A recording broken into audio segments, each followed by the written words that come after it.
I want to ask you something before we get into one of the most disturbing cases recorded in Louisiana's plantation records. Please leave a comment below, letting me know where you are and what time it is right now. We keep track of how far these hidden stories go, and when people choose to face the darkest parts of American history. Your comment helps us understand how far the truth that was kept secret for more than 150 years has spread. The spring auction of 1854 at the St. Charles Exchange in New Orleans was very different from any other auction that experienced buyers could remember. That morning, the air was thick with humidity and excitement as Louisiana's richest planters gathered under the rotunda. The oppressive heat made their pressed linen suits already damp. The weather wasn't what made this auction stand out. It was Lot 29. At exactly 10:47 in the morning, she was brought up to the platform. Later, the notary would write down this exact time in his official ledger, along with a strange note that survivors of the event would spend decades trying to figure out. As soon as she stepped into the light coming through the exchange's tall windows, all the conversations in the crowded hall stopped. According to the bill of sale, her name was Deline. She was 22 years old, and she was 5 feet 7 inches tall, which was very tall for a woman of that time. But it was her looks that made the crowd go silent. She was so beautiful that it seemed almost unnatural. High cheekbones, skin that contemporary accounts said was the color of polished mahogany, and eyes that one witness would later say were as dark as the bottom of a well and just as deep. But there was something else, something that made experienced slave traders shift uncomfortably and caused more than one planter's wife to grab her husband's arm in sudden fear. Claude Fourier, the auctioneer, had done thousands of these sales in his 30-year career, but he seemed unusually nervous as he began his presentation. His hands shook a little as he opened the provenance papers. "Gentlemen, we present Lot 29, female, about 22 years old, trained in household work, sewing, and kitchen duties." 3 different estates show that the property was owned before. Fourier stopped and cleared his throat. "The bidding will start at $400. The silence that followed was deep. A strong field hand could sell for $800 to $1,000, and a skilled, attractive house servant could sell for $1,200 or more. $400 was an insult, a price that suggested damaged goods. No hands went up and no paddles went up. The crowd seemed to be holding its breath. Fourier's voice became a little desperate. "Surely, gentlemen, you can see the obvious value before you. $300 then. Can I hear $300? Still nothing. Men who had been eager to bid on previous lots were now very interested in their boots, the ceiling, anywhere but the platform where Deline stood with her hands clasped in front of her, her calm, almost knowing expression. James Laveau entered the exchange then. He was not part of Louisiana's aristocracy, but he wanted to be. He was the son of a successful merchant who made his money trading cotton. 3 years earlier, he had bought Bellamont Plantation, a large estate 30 miles upriver from New Orleans. At 38, he was determined to turn his new money into old respectability by buying all the right things: fine horses, imported furniture, and, he had decided, a collection of house servants whose appearance would show off his good taste to visitors. He got to the auction late because he had business at the port. As he pushed through the crowd to the front, he saw Deline for the first time on the platform. The effect was immediate and visceral. Later, in the testimony that would become part of the official inquiry, he said it felt like a physical blow, as though someone had struck me in the chest, driving all breath from my body. $200. Fourier was now begging the crowd. "This is theft, gentlemen. Someone needs to see how amazing it is that $1,000. James Laveau's voice was clear and strong. The whole room seemed to hold its breath. Heads turned and whispers broke out. Fourier's face changed from relief to something like alarm. "Sir, the current bid is $200. "I know," Lavo said, cutting him off and not taking his eyes off Deline. $1,000 American gold. Before Fourier could answer, an old man near the front of the crowd stood up. His name was Etienne Deveau, and he had been one of Louisiana's most successful planters for more than 40 years. When he spoke, his voice sounded wise and authoritative. "Monsieur Lavo, I must advise you to reconsider. There are reasons to be very careful about this specific purchase." James turned to look at him, his jaw set like a man who was used to getting what he wanted. "The sale documents should say if there are any problems or medical conditions." "I don't see any of those notes." "The defects," Deveau said slowly, "are not of a nature that appear in official documents." A ripple of uneasy laughter went through the crowd, but it died down quickly. The old planter's face stayed serious. "3 men have owned that woman," he said. 3 men who are very rich and well known in this community. They are all dead now. Edouard Merrier died in his bed with no sign of injury, but the doctor who looked at the body said his face showed pure terror. Philippe Rousseau was found in his library with a gun in his hand and a bullet in his brain. He hadn't left a note and hadn't shown any signs of being sad. Last month, Antoine Beauregard walked into the Mississippi River fully clothed at midnight, with stones in his pockets. The crowd was completely quiet now. Even the slaves who were waiting in the holding areas seemed to know something was going on. Deveau went on. "I knew all 3 men. I ate with them, and I can tell you that each of them changed in the weeks leading up to his death. They became quiet and upset. They talked about dreams that wouldn't let them sleep, and they all talked about her." He pointed to Deline, who stood still on the platform, her face showing no reaction to the accusations being made. "Whatever that woman is, Mr. Lavo, she is not just a slave. She is a judgment that is about to be made." James Lavo laughed, but the sound didn't sound real in the tense room. "You want me to believe in ghost stories and superstitions about plantations. Monsieur Deveau, I'm a businessman, not a child who is scared of stories told in the dark." The old man simply said, "Then you are a fool," and sat down. James's pride had been hurt, though. If he backed down now, he would look weak in front of the elite of Louisiana society. He turned back to the auctioneer and said, "The price is $1,000, unless someone wants to bid more." Nobody did. There was complete silence. Fourier said, "Very well," but his voice didn't sound happy. "Sold to Mr. James Lavo for $1,000. May God have mercy on—" He stopped himself. "The paperwork will be ready right away." James walked past Deline as he finished the deal. She turned her head slightly, and their eyes met for the first time. Later, he would tell his house manager that he felt something change inside him at that moment, as if a door he didn't know existed had opened in his mind. But at that moment, he was too happy with his purchase to do anything but smile and nod at her before going to Fourier's desk. Baptiste Chevalier, the notary who wrote the bill of sale, was a very careful man.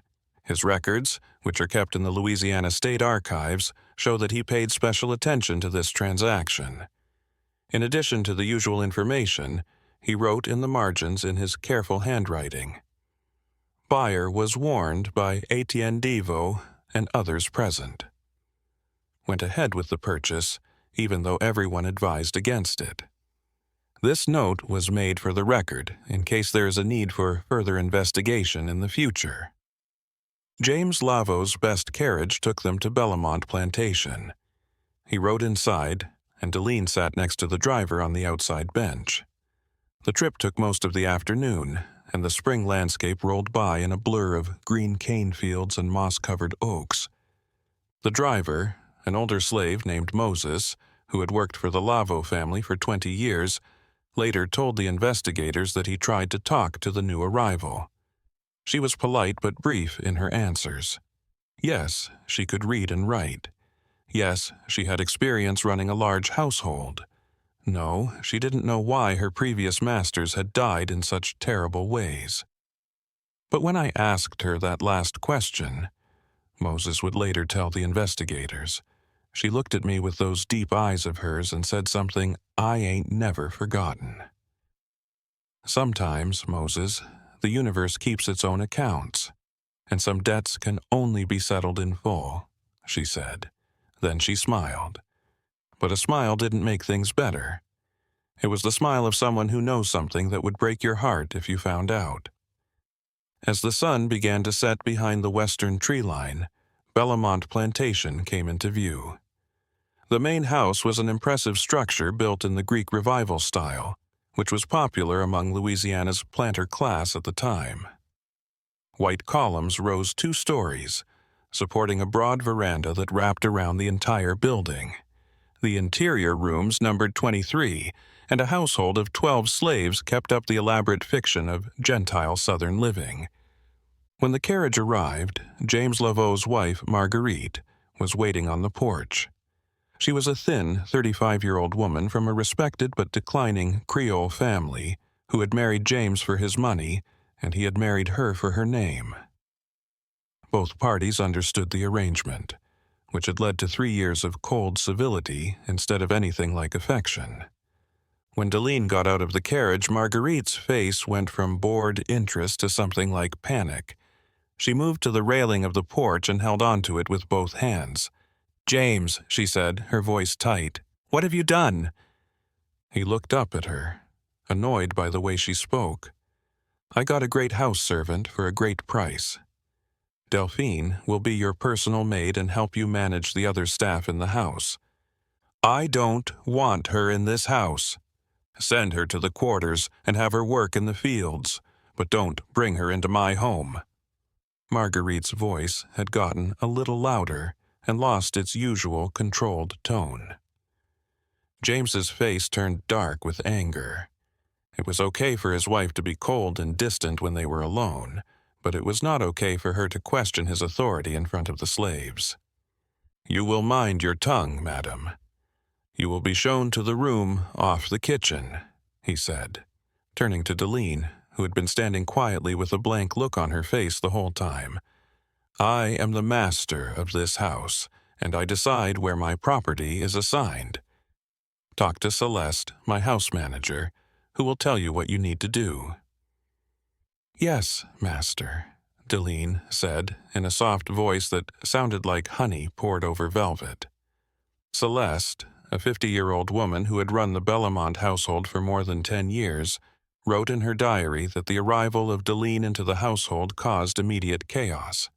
Celeste's diary, which was found in an attic trunk during the 1932 demolition of what was left of Bellamont, is one of the most detailed accounts of what happened next. "The master has brought a new girl into the house," said May 15, 1854. "Deline is her name, and as soon as she walked into the kitchen, I felt a cold wind blow through my soul, even though it was a warm night. The other servants feel it too." Marie crossed herself when Delphine walked by her in the hall. Thomas, who was only a few years old, dropped a tray of dishes and ran to his room, saying he couldn't stand being in the same room as her. When I asked him why, he just shook his head and said, "Miss Celeste, she ain't right.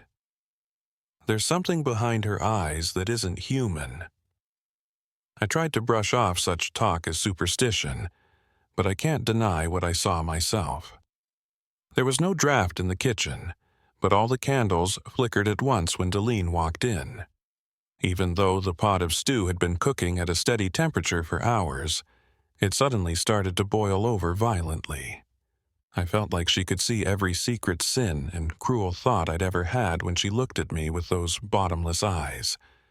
Delphine's job was simple: take care of Madame Lavo's personal needs, keep her clothes clean, and help with correspondence and social plans. She seemed to do these things perfectly. Marguerite's clothes were always perfectly pressed. Her hair was always styled in the latest fashions, and her rooms were always clean. But within a week, Marguerite began to show signs of severe distress. She stopped eating regular meals, complaining that food had lost its taste. She suffered from nightmares that left her screaming in the darkness, though she could never remember what she had dreamed. Dark circles appeared beneath her eyes. Her hands developed a tremor that no amount of laudanum could calm. Exactly 1 week after Deline arrived, Marguerite confronted her husband in his study on the night of May 22nd. Moses, who was serving drinks that night and overheard the conversation, later said that Marguerite was almost hysterical. "She watches me, James, all the time." I can feel her eyes on me even when I can't see her.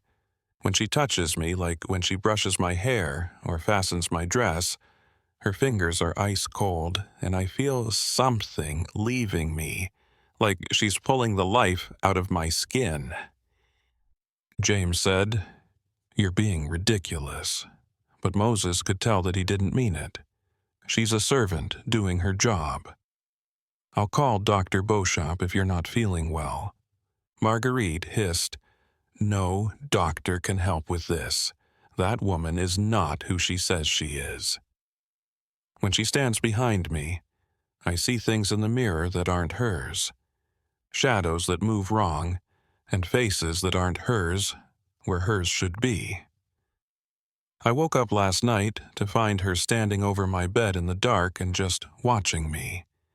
When I yelled, she just smiled and said, "I was checking to see if you were comfortable, madam." But James, her eyes were shining.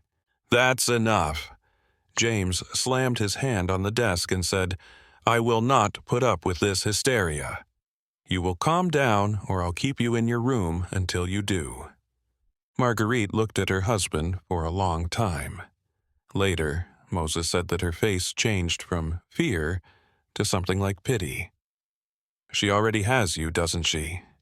I can tell by the way you look at her and how you always find reasons to be in the same room as her that you like her. You think you're falling in love, James, but you don't want to. It's a hook being set, and you're too proud to see that you're already caught." She turned around and left the study. 3 days later, Marguerite Lavo was found at the bottom of the main staircase with a broken neck. The coroner said it was an accident, but Celeste's diary says otherwise. "Madame is dead," said the 25th of May, 1854. "They say she fell, but I know that's not true. It happened while I was in the hallway. I saw Madame at the top of the stairs, and I saw Deline next to her. They were talking in soft voices. Then Madame screamed, not out of fear, but out of understanding, as if she had just learned something terrible. I swear on my mother's grave that I saw Delphine make the smallest gesture with her hand, just a little movement of her fingers, and Madame fell backward as if she had been pushed by an invisible force. When I got to her, she was already dead. Her eyes were wide open, and she was staring at nothing, or maybe it was something only she could see in those last few seconds. Deline came down the stairs slowly, and her face showed that she was worried. But when she got to me, she leaned in and whispered, "One account settled. The balance shifts." I don't know what she meant, but I will never forget those words. 3 days later, the funeral was held with all the right ceremonies. James Lavo played the part of a grieving husband well, but some people said his grief seemed more like a performance than real. What people did notice, and what caused a lot of whispered speculation, was how his eyes kept drifting to Delphine, who was standing among the house servants at the back of the gathering. "He looked at her," wrote Father Benedict Russo, the priest who conducted the service, in a letter to his bishop, "the way a drowning man looks at the surface of the water he can no longer reach. with desperate longing mixed with the growing certainty of inevitable fate. Changes at Bellamont Plantation became more and more obvious to everyone who lived or worked there in the weeks after Marguerite died. James Lavo, who had been a strict but fair boss, became erratic and unpredictable. Some days he was full of energy, riding his property for hours, and yelling orders at his field hands demanding impossible standards. Other days he barely left his study, sitting in the dark for hours with his meals untouched outside his door. But one thing stayed the same: his interest in Deline. She had gone from being a lady's maid to the unofficial head of the household. She had James's full authority to give orders to the other servants. She made decisions about menus, schedules, and household spending. More and more people saw her going into James's study at night and not coming out until dawn. The other slaves were getting more and more scared as they watched these things happen. They talked in low voices about what was happening to their master at night in the quarters, away from the main house. "He's being ridden," said old Ruth, a woman who said her grandmother was a powerful conjure woman in Haiti. That's what we called it in the old country. They are spirits that attach themselves to living things and slowly drain their energy, like candles. There is no way to get free once they get their hooks in deep enough. You just burn until there's nothing left but smoke and memory. Celeste's diary entries from this time get more and more disturbing and out of order, showing how her mental health was getting worse as she watched Bellamont change. Can't sleep. June 12, 1854. I can see her face when I close my eyes. She is eating this place like rot eats wood. The master is just a shell now. I saw him at dinner tonight. He barely ate, barely spoke. Just stared at nothing with eyes that seemed to see things the rest of us cannot. After dinner, I saw him follow Deline up the stairs like a dog follows its owner. There is no other word for it. He has completely taken over her life. The other servants are leaving. Last week, 2 field hands ran away. 3 days ago, Marie packed her things and ran away at night. I know I should leave, but something keeps me here. Maybe it's loyalty to the family I've served for 10 years, or maybe it's the terrible fascination of watching something unfold that I know will end in darkness. I feel like a witness to something important, something that needs to be recorded, even if I don't survive to see anyone read these words. James Lavo made a shocking choice on June 18, 1854. He went to a notary in New Orleans and signed papers giving Delphine her freedom.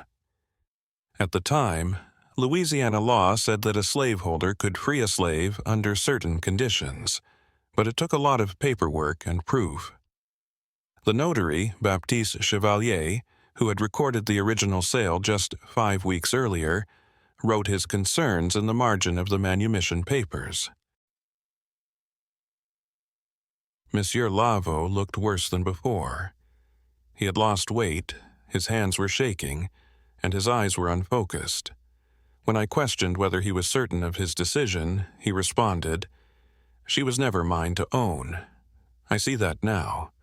Some debts transcend property laws." He signed with a shaking hand and departed quickly, as though fleeing from something only he could perceive. But the freedom papers didn't mean that Delphine left Bellamont. If anything, her presence became stronger and more oppressive for those who stayed. She now lived in Marguerite's old rooms, wore clothes from Marguerite's closet, and sat at Marguerite's place at the dinner table across from James. The 2 of them ate in silence while Celeste and the other servants watched in horror. June 30th, 1854. Celeste wrote, "In every way that matters, she is now the mistress. The master does whatever she asks without question. Yesterday, she told him to dismiss the overseer, a brutal man named Garrett who has terrorized the field hands for years. The master did it right away, telling Garrett to pack his things and leave the property in an hour. Garrett protested, saying he would tell the police about this strange behavior. The master just looked at him with those empty eyes and said, "You will leave now, or you will never leave at all." Something in his voice made Garrett go pale. He didn't say anything else before he left. Later, I saw Deline on the porch watching Garrett leave on his horse. She smiled, but not a nice smile. It was a satisfied smile, like someone checking things off a long list. I heard her mumble something that I couldn't quite make out, but it sounded like 5 names left. The reckoning goes on. Around this time, people in the area started to notice that something was wrong at Bellamont. Deliveries that used to be handled with polite efficiency were now met by servants with hollow eyes who took the goods without talking and quickly went back inside. Social calls went unanswered, and letters asking James to come to different business meetings were ignored. The whole district usually got together at the Devo Plantation on July 4th, Independence Day, to celebrate. James Lavo didn't go. When Etienne Devo, the same man who had warned James at the auction, rode to Bellamont to check on his neighbor, Moses met him at the gate. "You best not come up to the house, Mr. Devo," Moses said in a low, urgent voice. "Things ain't right there." The master isn't acting like himself, and that woman is acting strange. But Devo kept asking, and Moses finally took him to the main house. What the old planter saw there upset him so much that he wrote a long letter to his lawyer telling him to keep it secret unless he died suddenly. He wrote, "The house itself felt wrong. Even though it was summer, the inside was cold, not cool, but really cold, like the temperature of a grave. Even though it was daytime, the windows were closed, making the rooms always seem like it was twilight. I found James sitting in the dark in his study. He hardly even noticed that I was there. He said, 'I am learning, Etienne,' when I asked how he was doing. 'I'm learning what I should have learned long ago, that actions have consequences that last forever, that debts build up over generations, and that justice is absolute and can't be bargained with when it finally comes.' I tried to reason with him and remind him of his duties and his place in society. He laughed, but it was a bitter laugh that wasn't funny. 'Position,' he said. 'Society? These are lies we tell ourselves that make us feel better about things that aren't right. Now I can see clearly. The bill is due.' That's when Deline walked into the room. She moved in a way that seemed unnatural, like her feet barely touched the ground. She put a hand on James's shoulder, and I swear I saw him flinch. It wasn't rejection. It was something like ecstasy mixed with pain. She looked at me with those eyes that seemed to have no end and said, 'Monsieur Devo, how nice of you to come. But my master needs to rest now. You might want to go back to your own house. You have a lot to think about in your own accounts.'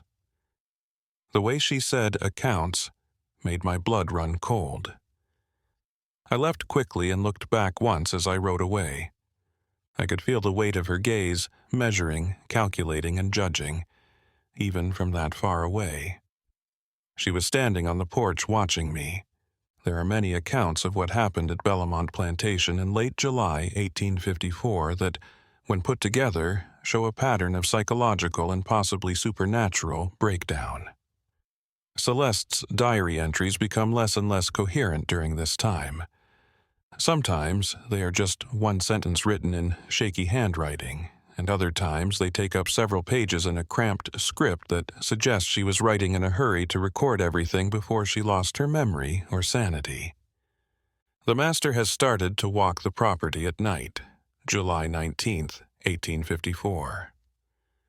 From my window, I can see him moving through the dark. Sometimes he's alone, and sometimes she's with him. They go to the old cemetery at the north end of the property, where the old owners buried their slaves. There is lantern light there for hours. What are they doing in those graves that aren't marked? What do they talk about with the dead? I saw the master in the library this morning. He had a lot of papers around him, like old bills of sale, property records, and purchased documents from 40 years ago. His hand moved mechanically across the page as he copied names into a ledger. He looked at me with eyes that looked like they had aged decades overnight and said, "Making a list, Celeste. Everyone who made money off of other people's pain and suffering. Before the reckoning can happen, the accounting must be complete." I looked at the names he had written down. I know a lot of them. Famous families, respected men, some of whom are still alive and some of whom have been dead for a long time. His own name, James Pierre Lavo, was written in bolder ink than the rest of the names at the top of the list. On July 23rd, something happened that civil authorities would later look into, but their official report raised more questions than it answered. A neighbor named Charles Whitmore came to Bellamont uninvited and angry. Whitmore was known throughout the district as a particularly cruel master, one who treated his enslaved workers with casual brutality that shocked even the most hardened slaveholders. Thomas, a young slave who saw the whole thing from the kitchen, said that Whitmore banged on the front door and demanded to talk to James. When Deline answered instead, Whitmore's face turned red with anger. "I'll talk to the master of this house, not his fancy bed warmer." "Tell Lavo to get out here or I'll drag him out," he yelled. Deline's face stayed calm.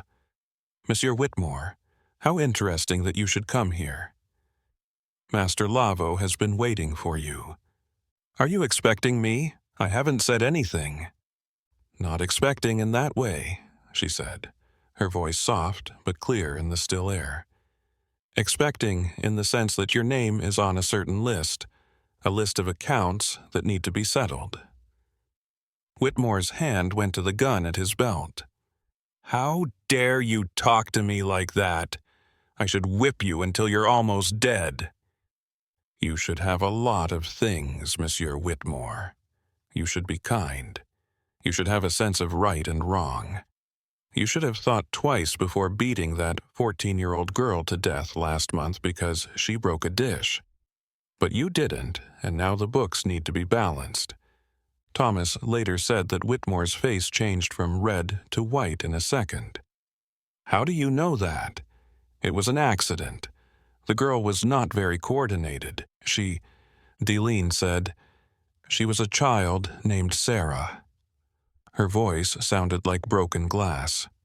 "She had a mother named Ruth who still cries for her. She had a younger brother who doesn't talk anymore because seeing his sister die broke something in his mind. Her blood is on your hands, Monsieur Whitmore, and blood calls out for blood." James came out of the house then, but the man who came out looked nothing like the strong planter who had bought Delphine just 2 months earlier. He had lost about 30 pounds. His skin had turned gray, and his eyes were sunken and surrounded by dark circles. He walked like a man 3 times his age. But when he spoke, his voice had an authority that made Whitmore step back. "Charles, you're on my property without permission. You need to go. Not until you tell me what this woman has been saying, lying about me, and making accusations." "Are they lies? Did you not beat young Sarah to death?" James asked in a low voice. "Did you not dump her body in a hole that wasn't marked? Did you not threaten her mother with the same thing if she talked about it?"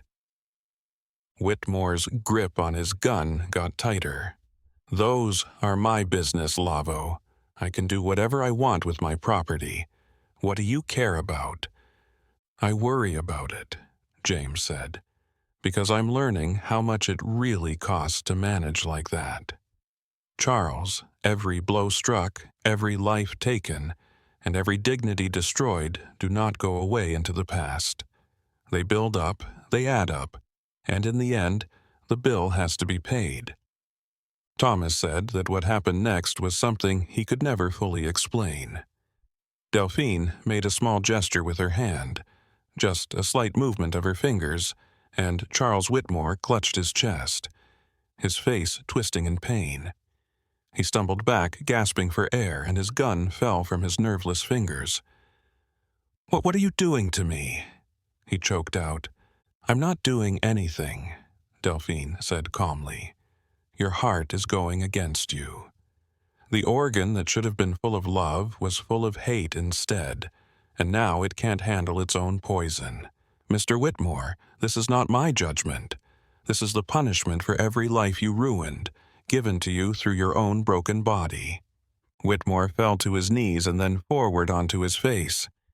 He was dead by the time Moses and Thomas got to him.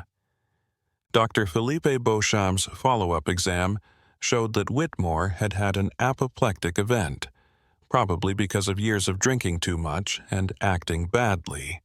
But Dr. Beauchamp's private notes, which were found in his belongings after his death 20 years later, told a different story. I've never seen a death like this. The man's heart didn't just stop. It was destroyed from the inside, as if some kind of fire had burned it up.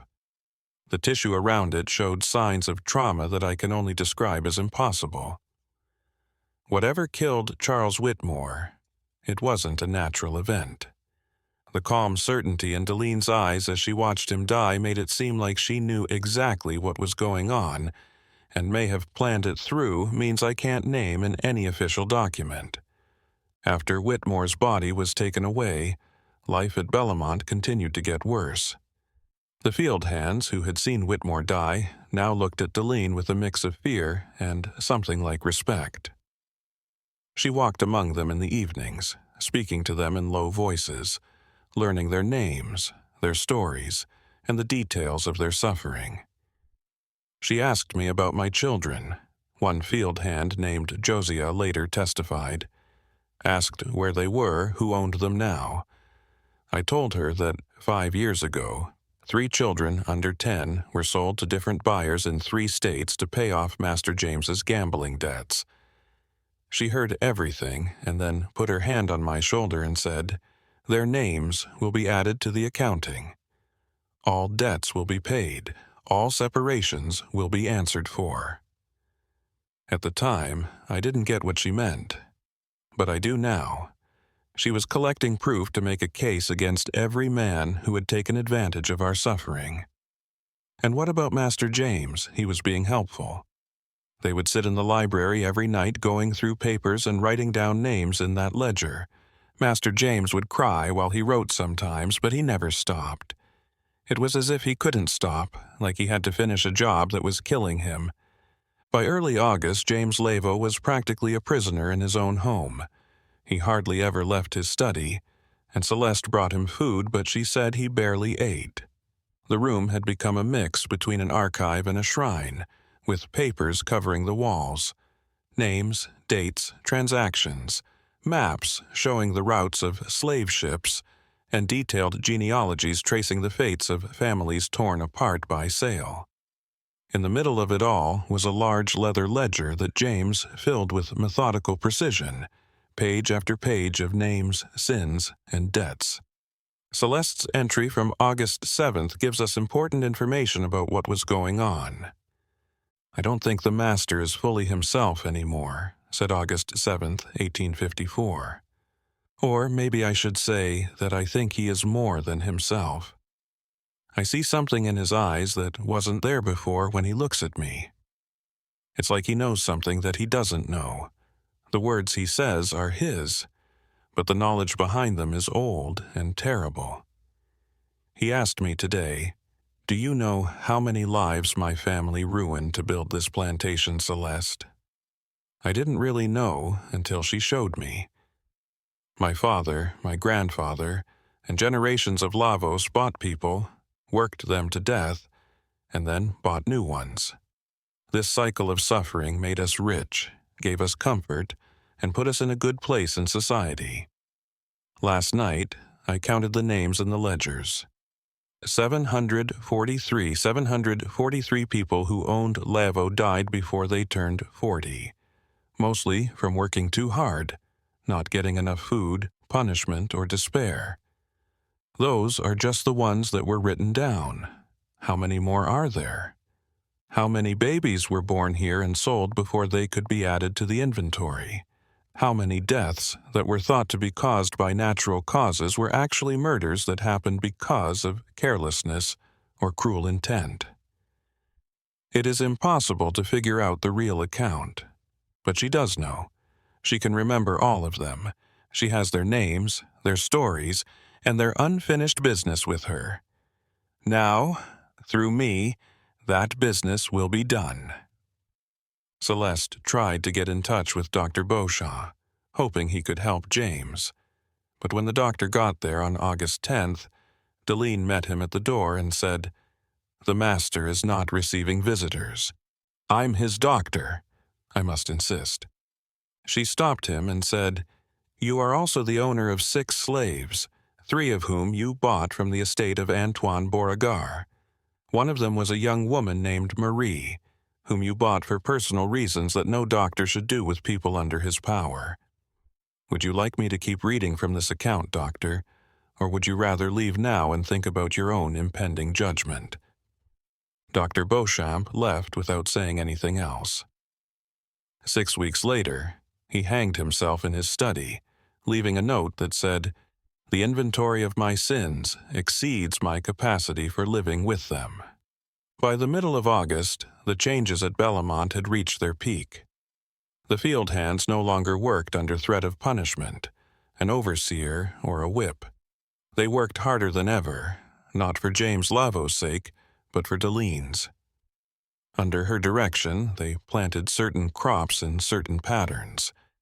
They brought her plants from the swamps around them and dug in certain places according to her exact instructions, uncovering things that had been buried long ago, small bundles of cloth containing bones, hair, dried herbs, and other items that those who knew recognized as the buried power of conjure work from decades past.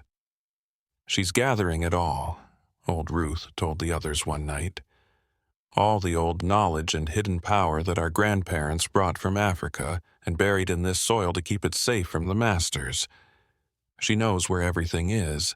She can feel it calling to her, and she's using it to make something that will shake this whole region to its core." James Lavo came out of his study for the first time in more than a week on August 18th. He gathered the remaining servants and field hands in front of the main house. Those who were there said he looked so weak that he could barely stand, but his intensity made it impossible to look away. "I have finished the accounting," he said in a thin but clear voice. "Every name, every transaction, every life destroyed or damaged by the actions of my family and those like us. The ledger is done. The time to pay up starts tomorrow." He looked at Delphine, who was standing next to him on the porch, and said, "I see now why you chose me. Not because I was the worst, there were much worse people, but because I was the only one who could be woken up. The one who still had enough of a conscience buried deep down that I couldn't look away when I saw how much my comfort cost. I am the one who judges myself. Is that right?" Deline's face was unreadable. "You are starting to get it, but the decision is not just yours. You are one note in a symphony of justice that has been going on for 200 years. The symphony will play its first full measure tomorrow night, when the moon is dark and the veil is at its thinnest. That night, fires could be seen burning at various points around the Bellamont property. Not destructive fires, but controlled blazes at precise locations. The smoke that rose from them carried a smell that those who remembered the old ways recognized.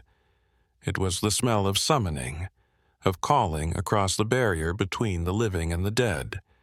And in the main house, James Lavo sat in his study making the final entries in his ledger. Celeste, watching from the doorway, saw him write his own name at the bottom of the final page. Then, with a steady hand, he signed his full name beneath it, like a man signing a confession.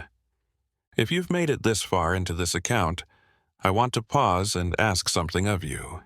This channel, The Sealed Room, exists to bring you these buried stories.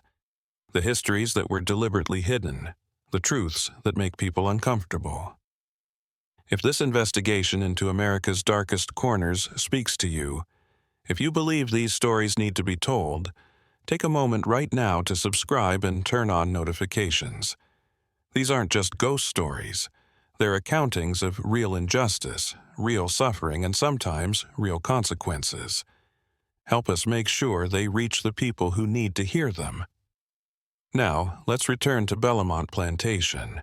In the night of August 19th, 1854, the night when 2 centuries of accumulated debt came due in ways that witnesses would struggle to describe for the rest of their lives. The night of August 19th, 1854, started with a heavy stillness that made even people who had lived their whole lives in Louisiana's humid climate feel uneasy. The air felt thick, almost solid, making it hard to breathe. Animals acted strangely. Dogs wouldn't bark. Horses stood trembling in their stalls, and birds that should have been roosting instead circled overhead in agitated patterns, silhouetted against the moonless sky. Celeste's last diary entry, written in the early hours of that evening, captures the mood. Something is coming on August 19th, 1854. Everyone knows it. The slaves are in the quarters singing old songs in languages I don't know. The words sound like prayers, or maybe warnings. I should go, I should run, but I can't. I need to see what happens here. Someone needs to testify to the end of this, whatever that end may be. At exactly midnight, as shown by the stopped pocket watch found in James Lavo's study, events began to unfold that would be recorded by many sources. However, every account contains elements that seem impossible and details that make it hard to explain what happened. Moses, who was watching from the quarters, saw lights appear in every window of the main house at the same time. It wasn't the warm glow of candles or lamps. It was a cold, blue-white light that hurt to look at directly. He heard singing, but it couldn't have been human voices. The sound seemed to come from the earth itself, from the walls, and from the air. Thomas, who had crept closer to watch despite his fear, said he saw figures moving through the downstairs rooms. They weren't just shadows. They were clear human forms, dozens, maybe hundreds of them, men, women, and children, all moving with purpose toward James Lavo's study, where the master sat at his desk with the completed ledger open in front of him. They came through the walls, Thomas later testified, his voice shaking even years later. They didn't open doors or windows. They just showed up and went through solid things like they weren't there. And their faces, oh my God, their faces. Some of them I knew from daguerreotypes I'd seen in the master's papers. They had been dead for decades. I had never seen some of them before, but they all looked the same. They had been hurt, used, and thrown away. But now they had come back for something. Delphine stood in the middle of the entrance hall as this impossible group gathered. People who saw her said she looked different. The beauty that had drawn James to her at the auction was still there, but it seemed less human, more like the terrible perfection of a storm or a wildfire. Natural forces that don't care about people's comfort. When she spoke, her voice echoed through the house and beyond, reaching every ear on the plantation. She said, "The accounting is done. Every name has been recorded, every sin has been noted, and every debt has been added up. Now it's time to collect." She turned to James, who was sitting still at his desk and staring at the ledger in front of him. "James Pierre Lavo," she said, "you bought me, thinking I was property to be owned, but I was never a slave. I am older than you, and I was here before your kind came with their chains and ledgers. I am the memory that will last forever. I am the bill that needs to be paid. I am the justice that comes when all other justice has been denied." "I know," James whispered. and those who were close enough to see his face later said it looked like he was relieved, not scared. I know what you are. For weeks, I've known. You are the price we had to pay for our actions, the balance we upset with our cruelty, and I'm ready to pay what I owe. Delphine moved closer to him, and the spirits, ghosts, and other figures that had gathered with her moved with her, making a line that filled the house from the foundation to the roof beam. James Lavo. Payment requires more than your death. Death is too easy and too fast. Change is needed for payment.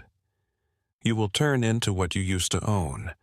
You will remember all the pain, humiliation, and despair that your family's wealth was built on. You will feel it all, not just for a moment, but for as long as you can remember.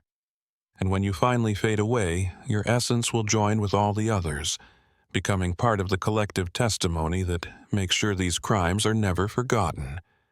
At least a dozen people from different places saw what happened next. Their stories are different in some ways, but they all agree on the main points. James Lavo stood up from his desk, walked to the middle of the room, and simply disappeared. His body seemed to break apart like smoke and wind, scattering into countless pieces that were drawn into the crowd of spirits. Some people said he looked in pain, others said he looked happy, and still others said he looked both at the same time. The lights in the house flashed blindingly bright, and then went out all at once. When the people watching could see again, the house was empty. No spirits, no Deline, no James Lavo. The ledger was still open on the desk, its pages filled with names, dates, and accusations written in James's handwriting, which was getting worse and worse. But the events of that night weren't limited to Bellamont Plantation. In the days and weeks that followed, there were reports from all over Louisiana, Mississippi, Georgia, and the Carolinas of well-known planters and slave traders dying in strange ways or having sudden, complete personality changes. Judge William Fairchild of Natchez, who had made a fortune buying and selling slaves at auction, was found in his courtroom at dawn, sitting at his bench and staring at nothing. He stayed in that state for 3 years, never speaking again. Before he fell silent, he had written the word Deline in shaky letters across his legal papers. Robert Ashford, a plantation owner in Charleston, woke up one morning speaking only Gula, the Creole language of enslaved Africans in the Carolina Low Country. He said he was a woman named Esther who had died on his property 20 years earlier, and he went on to describe in great detail all the horrible things he had done to her. His family had him put in a mental hospital, and he never got his old self back. Hamilton Cross, a slave trader from Richmond, completely disappeared. The last time anyone saw him, he was walking into the James River fully clothed at midnight, with rocks in his pockets. His account books were found on the riverbank, and every page was covered in writing that was not his own. Hundreds of names, probably of people he had bought and sold, written over and over again until the ink bled through multiple pages. The official investigation into James Lavo's disappearance was at best a quick look. Louisiana authorities decided that he had left his property and gone to parts unknown, perhaps because they didn't want to look too closely at what they thought they might find. Bellamont Plantation was sold at auction to pay off debts, but no one was willing to actually move into the main house. The enslaved people at Bellamont were moved to other properties, but those who were there on the night of August 19th told stories that spread through the underground network of slave communities throughout the South. These stories were about justice that came from beyond the grave, debts that couldn't be paid, and a beautiful woman with bottomless eyes who appeared when the accounting of cruelty became too much for the universe to bear. Celeste lived through what happened at Bellamont, and eventually got her freedom during the Civil War. She kept a diary with her and wrote in it from time to time until she died in 1891. Her last entry, written just days before she died, is very important evidence. 1891. I have lived a long time since that awful night. I have seen the end of slavery. I have seen the South burn down and then build back up. I've seen laws change and society change, but I will never forget what I saw. People in the world like to think that time heals all wounds, and that the wrongs of the past can be forgotten. But I know better than that. I saw the proof. Some debts last even after death. Some wrongs leave behind echoes that never go away. And somewhere, in ways we cannot fully understand, accounts are being kept. Balance is being restored. Justice, delayed but never denied, continues its work. For 37 years, the main house at Bellamont was empty. People tried to fix it up or use it for something else, but workers kept reporting strange things. Crying sounds coming from empty rooms, the smell of tobacco smoke even though no one was smoking, and the feeling of being watched by unseen eyes. The most disturbing thing was seeing a tall, beautiful woman walking the halls at dusk, her footsteps making no sound, and her dark eyes seeming to look through the living into a deeper reality. The house burned to the ground in 1891 under strange circumstances. The fire started in several rooms at the same time on a night with no lightning, no candles lit, and no natural cause. By morning, only the chimney and foundation stones were left. Local firefighters who came to put out the fire said they heard singing as the building burned, with hundreds of voices raised in what sounded like celebration, or maybe mourning, even though no living people were there. The land itself was not used for decades. It sat empty, and the Louisiana wilderness slowly took it back. Trees grew through the foundation, and vines covered the remaining stone. The fields where enslaved people had worked in terrible conditions turned into swampland, as if the earth itself was trying to erase the memory of what had happened there. But erasure was impossible. Throughout the late 19th and early 20th centuries, stories kept coming out about people who had seen something at the old Bellamont site. Hunters said they saw a woman in antebellum dress standing among the ruins and disappearing when they got too close. Travelers on the nearby road said their horses wouldn't move past certain points. And every year, people kept finding things that shouldn't have been there. Small bundles of cloth with bones and dried herbs inside, things that people who knew about African American folk traditions recognized as conjure work. The most important discovery happened in 1923, when a team from Tulane University did an archaeological survey of plantation sites along the river. At Bellamont, they found something that had never been recorded on any property map. They found a large stone chamber beneath the remains of the main house foundation. It was carefully built from materials that were not native to Louisiana. Inside the chamber, they found hundreds of small clay vessels, each sealed with wax and marked with symbols that anthropologists later identified as coming from different West African traditions, such as Yoruba, Igbo, Ashanti, and others. When the vessels were carefully opened, they contained soil that had apparently been collected from different places, with each sample labeled in several languages with what appeared to be names and dates. The head of the research team, Professor Marcus Dequa, wrote a report about what he found. University administrators quickly classified it as sensitive and locked it away in special collections. The report, which was finally made public in 1998, contained Professor Dequa's disturbing conclusion. We have found what seems to be a systematic collection of soil samples from graves, specifically the unmarked graves of enslaved Africans in the area. The years range from 1720 to 1854. The level of organization suggests that this project would have taken decades to finish, and that no one person could have known so much about burial sites. What we found in the middle of the chamber was the most worrying: a big ceramic jar with the name Deline written on it in neat script. We didn't find soil inside. Instead, we found what looks like a ledger that is the same as the one that historical accounts say belonged to James Lavo. The entries, on the other hand, go past 1854 and include names and dates that go up to the present day. And at the very end, in handwriting that matches the earlier entries, there is only one sentence. The accounting continues. Justice is patient, but unavoidable. We will collect all debts. The university sealed the chamber and quietly returned the contents. Official records say that the items were reinterred according to proper archaeological protocols, but they don't say what those protocols were. The site was designated protected wetlands, so no more development or excavation would take place.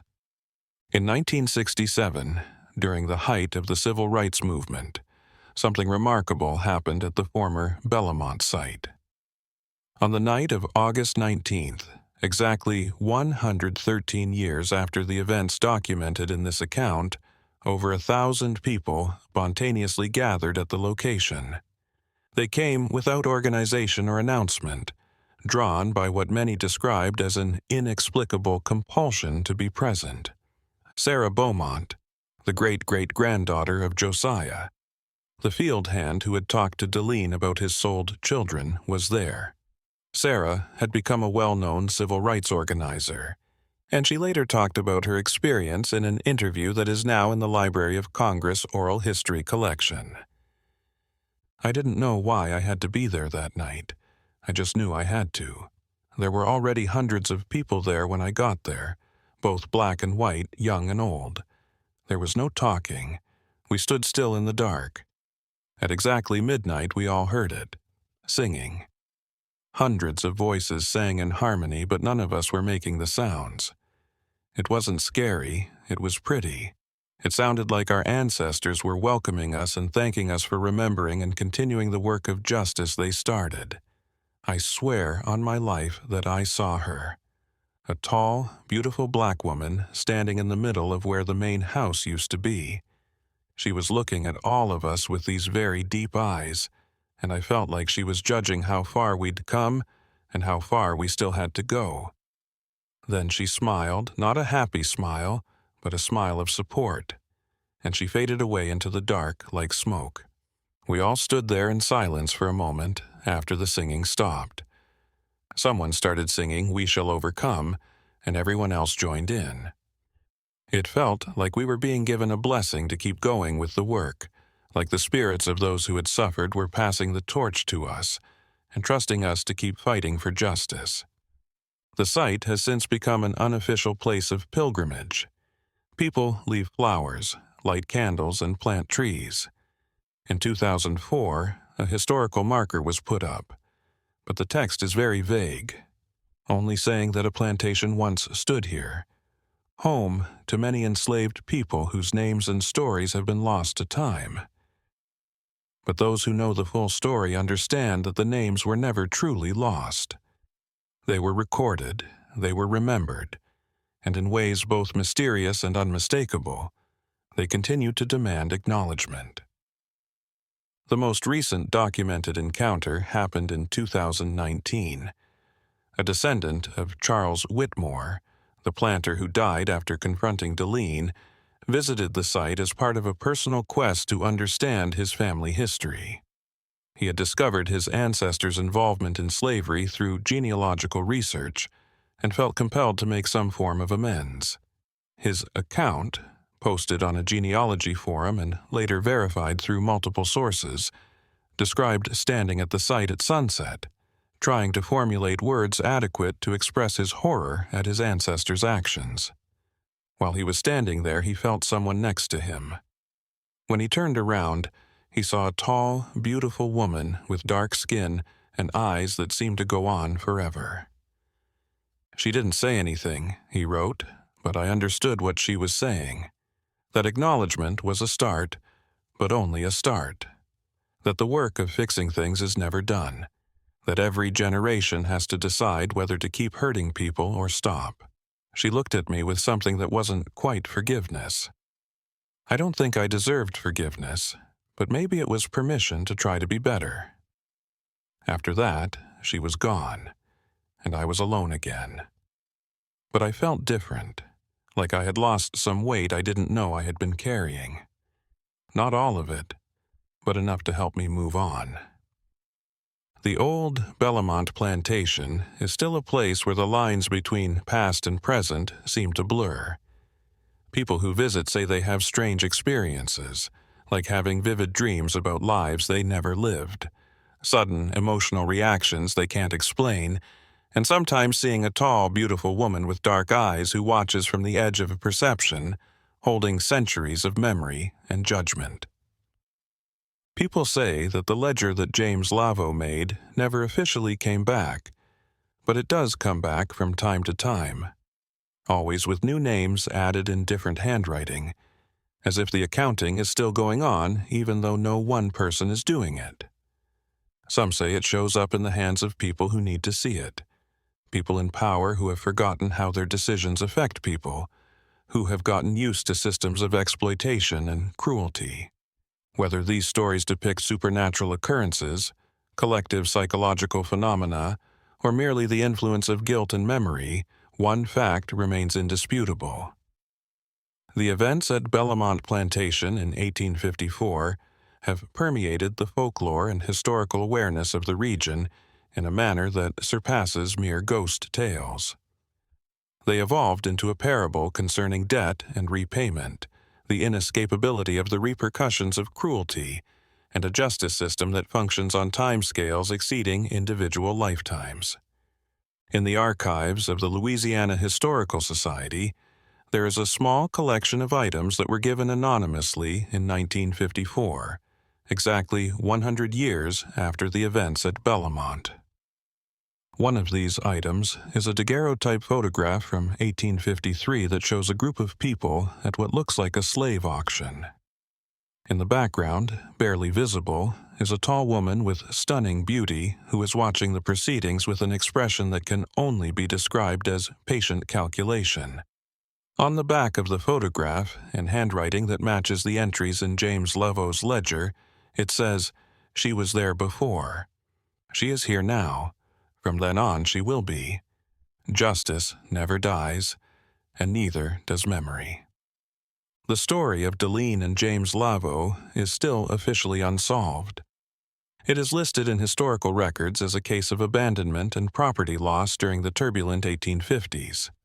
However, people who study the hidden histories of the American South, descendants of enslaved people who pass on these stories, and people who visit the site where Bellamont once stood, all have a different understanding. Some debts can never be paid off. Some debts last longer than people do. And somewhere, in ways that are hard to explain, the work goes on. Names are written down, stories are kept, and when the weight of injustice gets too heavy, when the scales tip too far toward cruelty, something old, patient, and completely certain steps forward to bring things back into balance. In 2023, a historian looking through plantation records in the Louisiana State Archives was the last person to see Delphine, or someone who looked like her. She was working late, alone in the reading room, when she noticed another person. A tall, beautiful black woman was standing at the other end of the room, running her fingers along the spines of leather-bound ledgers as if she were looking for something specific. When the historian looked up to ask if she needed help, the woman turned and their eyes met. The historian later said that those eyes held depths that went back hundreds of years and held every story that had been silenced, every name that had been erased, and every injustice that had been forgotten by everyone except those who had to live through it. The woman smiled a little and said, "Keep reading. Keep on writing. Keep it in mind. That is where all justice starts, to speak out, to not let the convenient lies stand, and to make sure that the dead are remembered and the living are held responsible. You do important things. Keep going." Then she was gone. The reading room was empty except for the historian, who found herself crying without quite understanding why. But when she returned to her research, she found her notebook open to a page she had not written on. In unfamiliar handwriting was a list of names. Enslaved people who had lived and died at Bellamont Plantation, their existence previously undocumented, their stories presumed lost forever. But not lost, never truly lost, just waiting for someone to listen, someone to record, someone to insist that they mattered, that their suffering was real, that the debts incurred through their exploitation remain unpaid and will continue to be presented to every generation until true justice is achieved. The accounting goes on. The balance wants to be restored. And somewhere between history and legend, between the documented past and the stories whispered in the dark, a beautiful woman with ancient eyes keeps watch, keeps records, and keeps faith that eventually, inevitably, all accounts will be settled and all stolen dignity will be restored. That is the true story of Deline, the most beautiful slave who was never really a slave at all, and the master who bought her only to find out that some things can never be owned, some debts can never be escaped, and some forms of justice are patient enough to wait for centuries, but absolute enough to never compromise, never forget, and never ever forgive without genuine transformation. The fields where enslaved people worked in the Louisiana sun are quiet now, but on some nights when the moon is dark and the air is still, you can hear singing coming from the empty land. The songs and languages are from before colonization, and the voices refuse to be silenced. And underneath it all, like a heartbeat, the steady rhythm of keeping accounts, calculating debts, and delaying but never denying justice continues its patient, inevitable work.